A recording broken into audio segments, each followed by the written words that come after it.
देश की आज़ादी से पहले या फिर आज़ादी के बाद राजनेताओं की पोशाक सफ़ेद ही रही है। नेता तमिलनाडु का हो, जम्मू कश्मीर का हो, गुजरात से हो या फिर बंगाल या पूर्वोत्तर का हो, राजनेताओं के तन पर हमेशा सफ़ेद वस्त्र ही दिखाई देते हैं। ऐसे में सवाल उठता है कि आखिर हमारे नेता सफ़ेद ड्रेस ही क्यों पहनते हैं। आमतौर पर नेताओं को हमने सफ़ेद शर्ट या सफ़ेद कुर्ता पजामा पहने ही देखा है। ऐसे में ये सोचना लाजमी है कि अब राजनीति में कोई ड्रेस कोड तो है नहीं, फिर क्यों नेता एक जैसे ही रंग में नजर आते हैं। सफेद रंग के नेताओं का फेवरेट होने के पीछे मनोवैज्ञानिक एज और राजनीतिक परंपरा एक बड़ा कारण है। दरअसल सफेद रंग के कुर्ते का इतिहास स्वतंत्रता आंदोलन से जुड़ा है।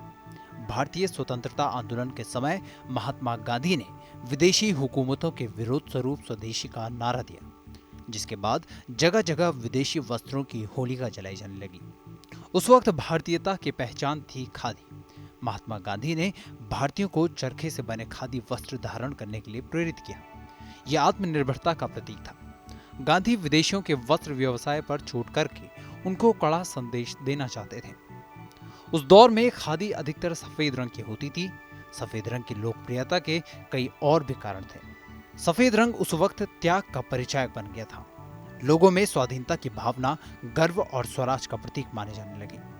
उस वक्त सफेद खादी के कपड़े को अपनाने वालों की लंबी कतार में सबसे आगे भारतीय राजनेता हुआ करते थे, मसलन गांधी, नेहरू, पटेल और शास्त्री। अगर पारंपरिक रूप से भी देखें तो सफेद रंग सत्य और अहिंसा का प्रतीक है। कुर्ता, पायजामा, धोती और टोपी तो एक भारतीय पारंपरिक वस्त्र है ही, जो सदियों से भारत में पहना जाता है। आजादी के बाद कालांतर में मानो ये एक ड्रेस कोड बन गया। आज ये एक परंपरा बन गई है। हालांकि समय समय में कुछ राजनेताओं ने नए परिधानों का प्रचलन भी शुरू किया। प्रधानमंत्री मोदी के मोदी जैकेट को पूरी दुनिया देख रही है। इतना ही नहीं, समकालीन नेताओं में वो पीएम मोदी ही हैं जिन्होंने हाफ कुर्ते का नया प्रचलन शुरू किया। एक इंटरव्यू में पीएम मोदी ने इसके पीछे की दिलचस्प वजह भी बताई थी। उन्होंने बताया था कि अपने युवावस्था में वो खुद अपने कुर्ते की आधी बांह काट देते थे। इससे उनको काम करने, धुलने और प्रेस करने में आसानी होती थी। इससे वो अपने कुछ मिनट बचा लिया करते थे।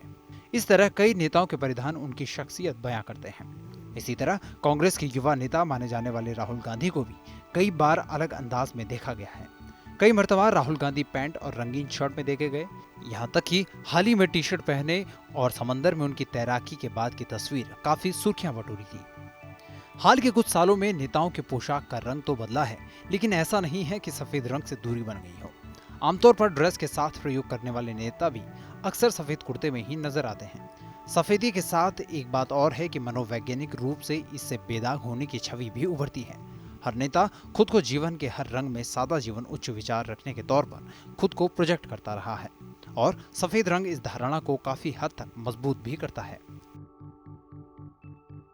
बहरहाल आजादी के समय से चली आ रही इस परंपरा को वर्तमान में भी अधिकांश राजनेता जारी रखे हुए हैं, और आज राजनीतिज्ञों और नेताओं की पहचान बन चुकी है।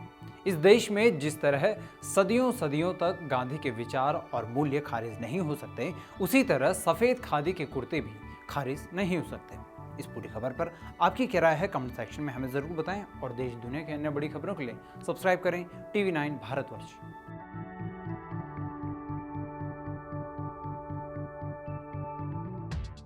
आपकी सेहत आपकी बात। देखिए कैसे रहें फिट मेरे साथ। खान पान, स्ट्रेस, डिप्रेशन पर अब जरूरी है बात। मैं हूं doctor Shikha Sharma. TV9 digital पर देखिए मेरे साथ। आप फिट तो सब हिट।